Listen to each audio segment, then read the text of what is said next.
Bonjour, nous sommes aujourd'hui en plein milieu de l'épidémie avec la région Grand Est et la région Île-de-France qui ont été fortement impactées. On parle aujourd'hui d'un plateau, mais il faut savoir ce que veut dire un plateau. Aujourd'hui, plus de 6500 personnes atteintes de la maladie Covid-19 sont en réanimation, alors que avant la crise, nous n'avions que 5000 lits de réanimation. Donc il a fallu équiper en urgence un nombre de lits très important. Parce qu'il n'y a pas que les malades atteints de la maladie Covid-19, il y a aussi ceux qui ont des pathologies classiques, infarctus, septicémie et autres, insuffisance rénale, qui ont besoin de lits de réanimation. Donc, nous sommes partis à la guerre pour utiliser les termes du président, avec un hôpital en très mauvais état, anémié, et avec un nombre de lits de réanimation très inférieur à ce qui existe dans d'autres pays. Il faut savoir que les 100 000 lits fermés ces 20 dernières années pèsent lourdement aujourd'hui, parce que dans ces 100 000 lits, il y avait des lits de réanimation. Et le constat est quand même très sévère pour notre gouvernement, qui cite souvent l'Allemagne en exemple, au niveau de l'économie. Eh bien, au niveau de la santé, on peut aussi citer l'Allemagne, puisque si nous étions partis à la guerre avec le même taux d'équipement en lits de réanimation que l'Allemagne, nous aurions eu non pas 5000 lits avant la crise, mais 10 000. Donc 10 000 pour hospitaliser au plus fort de la crise 7 000, un peu plus de 7 000 malades. Nous n'aurions pas été obligés de racler les fonds de tiroir, de mettre les patients dans des lits de réanimation ouverts à la hâte et pas dans les meilleures conditions, parce que quand on ouvre un lit de réanimation dans une salle de réveil de bloc opératoire ou dans un bloc opératoire, il faut comprendre que les conditions ne sont pas optimales. Ce qui entraîne effectivement une surmortalité qu'on peut constater aujourd'hui, puisque quand on regarde le nombre de cas en Allemagne et le nombre de cas en France, et qu'on compare la mortalité, on voit qu'il y a de grosses différences. Indépendamment de cette question, il y a aussi celle de la stratégie qui a été mise en œuvre, du confinement brutal et autoritaire, que certains ont qualifié de moyenâgeuse, mais c'est la réalité. Parce que d'autres pays ont adopté une stratégie différente qui s'est montrée positive. On parle beaucoup de la Corée du Sud en particulier. Mais pour cela, il aurait fallu être dans une situation où on s'appuie sur des données de santé publique et non pas sur la gestion d'une pénurie, avec des mensonges du gouvernement, des mensonges sur les masques, et puis une incurie totale en termes d'organisation et une absence d'État fort. On nous dit qu'on a un État fort en France, mais non, puisque nous avons réclamé en particulier la CGT la réquisition des entreprises. La réquisition, ça veut dire une organisation de la production centrée vers les priorités de la nation. Et les priorités de la nation, c'est bien effectivement fournir le matériel nécessaire aux hôpitaux, au système de santé et assurer l'approvisionnement de la population. On voit que les mesures de rétorsion prises par Amazon sont prises aujourd'hui, un mois après le début de la crise. Pendant un mois, Amazon a continué à faire travailler des salariés pour livrer tout et n'importe quoi, ce qui n'était pas forcément essentiel, et avec des gens qui se sont contaminés au travail. Parce que si on prend l'exemple de mon département, qui est la Seine-Saint-Denis, au regard de notre démographie, puisque nous sommes un des départements les plus jeunes de France et on sait que les jeunes sont moins touchés que les autres, nous aurions dû avoir moins de malades et moins de morts. Or, nous avons plus de morts pour plusieurs raisons. D'une part, une population en mauvaise santé, parce que nous avons un système de santé très dégradé, peu de médecins généralistes installés, beaucoup moins de lits d'hôpitaux que dans le reste de l'Île-de-France, et une population qui travaille, qui se déplace, parce que c'est la population qui assure aujourd'hui l'essentiel des services, qui sont les femmes de ménage, les personnels chez Amazon, chez FedEx, les éboueurs, les aides à domicile. Voilà, donc ces gens sont touchés très fortement par l'épidémie parce qu'ils ont travaillé sans protection, puisque nous n'avions pas de masques en nombre suffisant.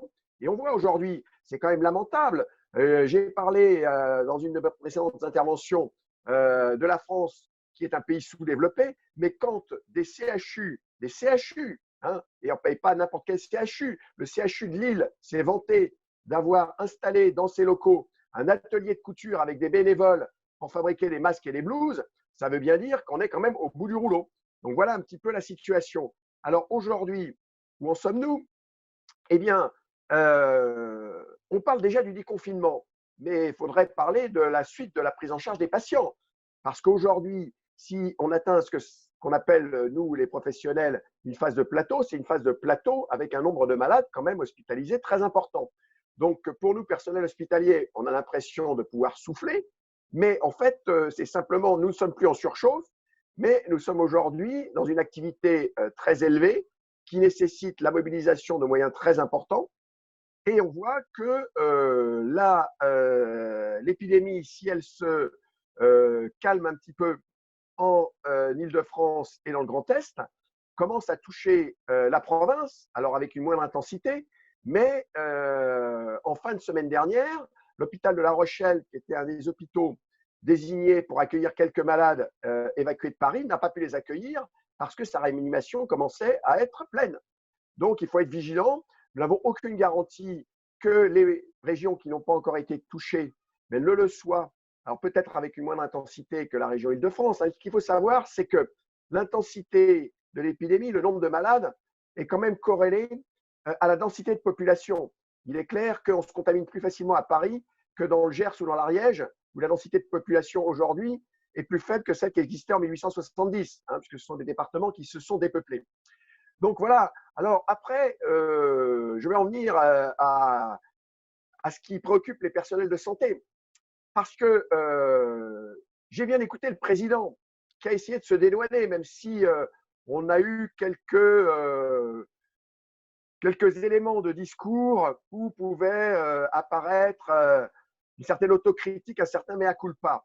Mais c'était vite tempéré par le fait que c'est pas que la France qui est touchée, mais c'est l'ensemble du monde et on a essayé de faire au mieux. Non, non, non, non. Nous avions alerté que notre système de santé ne serait pas en capacité d'encaisser une augmentation d'activité comme celle qu'on connaît dans le cadre de cette épidémie. Augmentation d'activité qui est importante, mais qui n'est pas monstrueuse, parce que nous avons 30 000 personnes hospitalisées aujourd'hui. 30 000 personnes hospitalisées, ce n'est pas des centaines de milliers. Si effectivement nous avions été dans le cadre de ce que pouvait nous faire craindre un certain nombre d'épidémiologistes avec des modèles mathématiques, aujourd'hui, le nombre de morts et le nombre de patients restent dans des choses que l'on a déjà connues, que l'on a oubliées parce qu'à l'époque, nous avions un seuil de tolérance face à ces événements beaucoup plus élevés, comme la grippe de Hong Kong en 69 ou la grippe de 57. Il faut rappeler que la grippe de Hong Kong en 69, c'était 30 000 morts. 30 000 morts en à peine 2 mois. En à peine 2 mois en France. Donc, voilà. Donc, aujourd'hui, effectivement, nous avons des moyens de réanimation. Donc, c'est bien parce que ça permet de sauver des patients. C'est la première fois qu'on peut hospitaliser autant de personnes en réanimation. Mais la colère chez les personnels est très grande parce que depuis 15 ans, moi, en tant qu'urgentiste, je signale et je proteste sur le fait que chaque hiver, lors de la grippe traditionnelle, chaque été, lors de ce qu'on appelle la canicule, mais pendant tous les longs week-ends du mois de mai ou le week-end de Pâques, eh bien, nous étions en difficulté pour trouver des lits de réanimation, nous étions en difficulté pour trouver des lits d'hospitalisation, en particulier pour les plus fragiles, les résidents des EHPAD, qui, quand ils ont besoin d'être hospitalisés, doivent venir à l'hôpital et ne doivent pas rester dans leurs EHPAD parce qu'il n'y a pas de médicalisation dans ces EHPAD. D'ailleurs, c'est ce que nous dénonçons depuis des années. Nous n'aurions pas besoin d'hospitaliser autant de personnes en provenance des EHPAD s'il y avait des médecins dans les EHPAD, s'il y avait des infirmières, s'il y avait les 300 000 personnels que l'on demande en supplément dans ces EHPAD. Et quand on annonce 300 000 personnels, ça peut paraître un chiffre très élevé, mais je reviens aux comparaisons avec les pays d'Europe du Nord. Eh bien, si on regarde ce qui existe en termes d'encadrement personnel dans les structures pour personnes âgées, ce qu'on réclame aujourd'hui en France, c'est un agent par résident. Eh bien, un agent par résident, ça nécessite en France de créer 300 000 emplois. Et on voit bien que ces emplois n'ont pas été créés parce qu'on a ouvert ce marché à des grands groupes privés, dont le groupe Corian, qui a été pointé du doigt, parce que dans un certain nombre de ces établissements, il y a eu un nombre de morts très important. Mais ce groupe Corian, aujourd'hui, maltraite les personnels et d'ailleurs a du mal à recruter du personnel parce que demander à une aide-soignante de venir prendre en charge des personnes âgées dans les conditions qui sont proposées pour 1 200, 1 300 euros par mois, personne ne veut venir travailler. Parce que ce que dénoncent nos collègues aides-soignantes dans ces établissements, c'est qu'elles ont à peine 8 à 10 minutes pour donner à manger à une personne lourdement dépendante et qu'elles ne peuvent leur octroyer que 2 douches par mois. Ça s'appelle de la maltraitance. Et c'est de la maltraitance qui est directement liée au fait que ces maisons de retraite sont devenues un gros business. Ça s'appelle la silver economy, l'or gris. Et d'ailleurs, ces groupes qui n'existaient pas à l'orée des années 90, aujourd'hui sont des grands groupes internationaux qui, avec les bénéfices faits en France, viennent d'ouvrir des maisons de retraite là où se trouve un marché, je vous le donne en mille, en Chine. Voilà. Donc ça, il faut le dire aussi.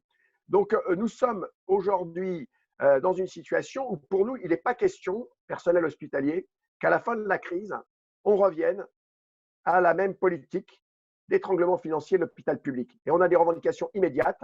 Et on aimerait bien que le président de la République, dans ses interventions, réponde à ces revendications, ne reste pas dans le discours compassionnel pour féliciter les héros. Nous ne sommes pas des héros. Ce que nous voulons, c'est des moyens pour travailler, une juste rémunération de notre engagement. Et ça passe, effectivement. Il a annoncé des chiffres pour les entreprises. On parle de milliards pour Air France KLM, on parle de milliards pour l'industrie automobile. Eh bien, nous aussi, on aimerait bien en voir la couleur de ces milliards. On a une revendication qui est très claire, c'est la dette des hôpitaux. On considère que cette dette est illégitime. C'est 30 milliards d'euros. Eh bien, on demande l'effacement de cette dette pour que l'hôpital puisse repartir sur des bases financières saines. On demande l'embauche de 100 000 personnes à l'hôpital, l'arrêt des fermetures de lits. Nous demandons une reclassification des carrières pour que les infirmières, les aides-soignants, enfin tous les métiers aient une rémunération à hauteur de leur formation, de leur qualification, de leur engagement. Il faut savoir que les infirmières françaises aujourd'hui sont au 28e rang sur 32 au niveau de leur rémunération parmi les pays de l'OCDE. Donc, nous demandons une augmentation dans un premier temps de 300 € pour tout le monde, en attendant effectivement qu'on ait une requalification des carrières avec des grilles de salaire correctes. Voilà, donc, et surtout, on demande, et ça a été l'objet d'une polémique dans la région Grand Est avec le fusible directeur général de l'ARS qui a sauté, on demande l'annulation des plans de restructuration des hôpitaux qui sont motivés uniquement par ce qu'on appelle des plans de retour à l'équilibre financier, donc qui sont motivés uniquement par des arguments financiers. Donc ça veut dire qu'on remet en cause les plans régionaux de santé qui ont été votés récemment et qui entérinent une désertification sanitaire avec la fermeture d'hôpitaux de proximité, la fermeture de maternités, de services de chirurgie et la concentration de moyens dans les métropoles, puisque visiblement pour les gens qui nous gouvernent, hors des métropoles, rien n'existe. Or, on a vu que, à tout point de vue, il va falloir réfléchir à la manière dont on vit, parce que concentrer la population dans les métropoles, c'est prendre des risques aussi au niveau sanitaire, puisque, je le répète, quand on a un habitat dispersé, eh bien, on est moins contaminé par le virus et on est protégé. Donc, il faudra aussi y penser à ça. Donc, voilà, en conclusion, pour nous, les jours heureux annoncés par le président de la République, c'est appliqué concrètement en prenant en compte l'évolution de la société, mais les principes du Conseil national de la résistance pour notre système de santé, c'est-à-dire le service public et une sécurité sociale intégrale, c'est-à-dire collecteur unique, financeur unique, et qu'on arrête de nous parler de charges, parce que les cotisations sociales, c'est une part de notre salaire que volontairement les salariés mettent dans une caisse pour assurer une solidarité, pour être soignés, pour avoir une retraite, pour quand on est atteint par un accident du travail, on ne tombe pas dans la misère et qu'on puisse élever correctement ses enfants et qu'on puisse aussi avoir un revenu minimum quand on est au chômage. Ça s'appelle la protection sociale, ce ne sont pas des charges, parce que si on se compare aux États-Unis, un salarié aux États-Unis, quand il annonce son salaire, il annonce ce que nous on appelle le total employeur, qui est sur la droite de la fiche de paye. C'est-à-dire, quand on est smicard, ce n'est pas 1100 €, c'est 1800 €. Donc, le salarié américain, il touche les 1800 €, il dépense tout pour vivre et il n'a pas l'argent pour se prendre une assurance santé et mettre dans un fonds de pension pour sa retraite. Donc, quand il est malade, c'est la catastrophe et il continue à travailler comme serveur ou balayeur jusqu'à 80 balais parce qu'il n'a pas de retraite. Donc, ce salaire différé, on veut pouvoir le mettre dans la sécurité sociale et on veut une sécurité sociale qui soit gérée par les salariés parce que le paritarisme, on a vu ce que ça a donné, c'est redonner le pouvoir au patronat parce qu'il y a toujours un syndicat qui fait alliance avec le patronat pour que la gestion de la sécurité sociale échappe aux salariés, aux travailleurs. Donc voilà, donc maintenant, il faut être clair, la question n'est pas le consensus mou, mais c'est effectivement qu'on ait une transformation profonde de notre société, en particulier dans le domaine de la santé, qui ne peut être une marchandise et qui ne peut pas être régulé par le marché. Parce que dans le marché, eh bien, n'en déplaise à certains, on peut être pour ou contre le marché, mais quand quelqu'un investit dans une entreprise, une clinique privée, ce qui l'intéresse, ce n'est pas d'assurer les meilleurs soins aux patients, c'est le meilleur retour sur investissement. Donc, c'est en contradiction totale avec les principes qui doivent être à l'origine du fonctionnement, de la mise en place et de l'entretien d'un bon système de santé dans un pays riche et développé comme la France.